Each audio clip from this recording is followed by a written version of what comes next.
عمر رضی اللہ تعالیٰ رات کے وقت گشت کر رہے تھے کہ ایک گھر کے قریب سے ایک ماں بیٹی کا مکالمہ سننے کا موقع بن گیا۔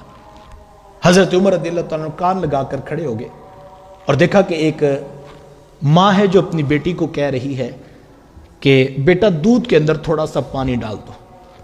تو بیٹی نے کہا کہ ماں، امیر المومنین کا حکم ہے کہ دودھ کے اندر پانی نہیں ڈالنا۔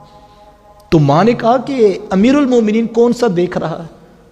تو جو بیٹی نے جواب دیا بڑا خوبصورت تھا، کہا ماں، امیر المومنین تو نہیں دیکھ رہا، رب العالمین تو دیکھ رہا ہے۔ یہ جواب جب حضرت عمر رضی اللہ تعالیٰ عنہ کے کانوں میں پڑا تو آپ نے رات کے اندھیرے میں اسی گھر پر نشان لگا لیا۔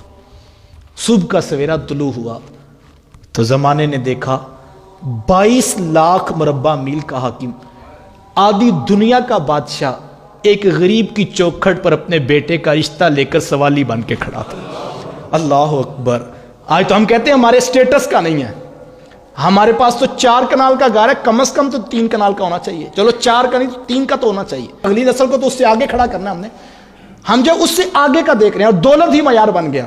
اللہ معاف فرمائے، ہم تو ایسے جیسے رشتے نہیں، ہم تو سودے کر رہے ہیں، کاروباری۔ اور پھر یہی بات ہوتی ہے جب اندر سے وہ کہانیاں نہیں نکلتی، اور جو کاروباری تعلقات ہوتے ہیں ان کی بنیادیں جب بنی ہوتی ہے، پھر جو ہے وہ تربیت کا نور حاصل نہیں ہوتا۔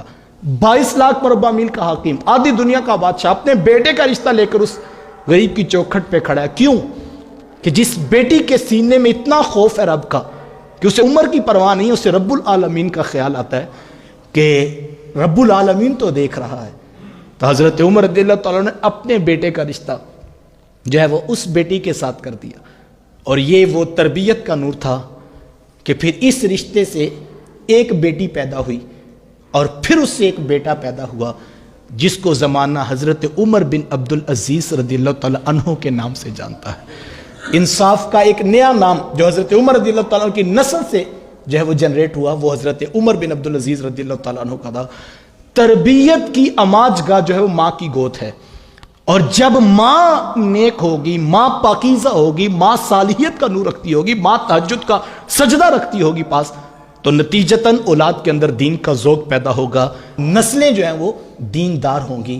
لیکن جب پیچھے رشتہ کرتے وقت جو ہے وہ کاروبار دیکھے گئے ہوں گے، گاڑیوں کے سائز دیکھے گئے ہوں گے، بنگلوں کے ریٹ چیک کیے گئے ہوں گے، اور سوسائٹیوں کے جو ہے سٹیٹس چیک کیے گئے ہوں گے، تو پھر یہ امید کرنا کہ کوئی دینداری کا جو ہے وہ تربیت کا نور حاصل ہو جائے، جب ہم بنیاد میں دین نہیں سوچا تھا تو پھل پہ بھی دین کیسے آئے؟ تو اس بنیاد کے اندر دین کا عنوان کتنا ہمارے ذہن میں تھا، اور اگر ہمیں یہ مل جائے کہ ہمارا انتخاب دیندار شخص ہے، اور اس کی وجہ سے اللہ جو ہے وہ نسلوں کو دین ضرور عطا کرے گا۔